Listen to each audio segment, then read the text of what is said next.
Hey everybody, my name's Christian. I'm a podologist here at Foot Solutions in Kitsilano, and today we want to talk about Hallux Rigidus. Now, what exactly is Hallux Rigidus?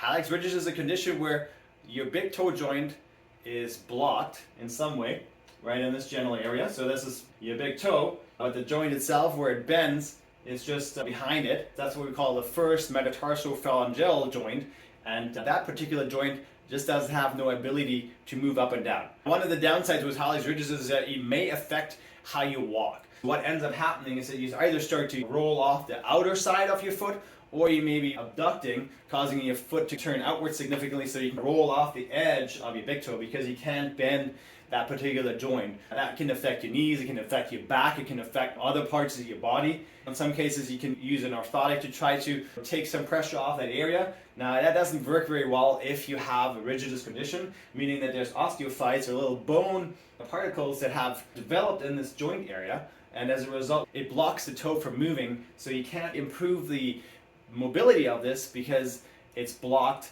by bone. What's most effective for this particular condition is a rocker-soled shoe, something that looks like this, or maybe like this. And what happens with the rocker-soled shoe is that it's stiff in the front. So you can see when I put pressure here, that shoe doesn't bend, it doesn't flex in this particular area. Instead it has a nice bevel in the front, so it rolls forward for you. It allows that toe to roll through and allows you to move naturally again. This is another option here. Again, very stiff, has a 4-foot rocker right here that allows that foot to move off the toe without having to flex and bend, and that will make a huge difference in your everyday mobility if you're looking at a rocker-soled shoe. Now there's different brands out there, we'll link to a few that you can have a look at. If you have any questions or comments regarding this video, or there's anything else you'd like to discuss, please don't hesitate to post your comments and questions below.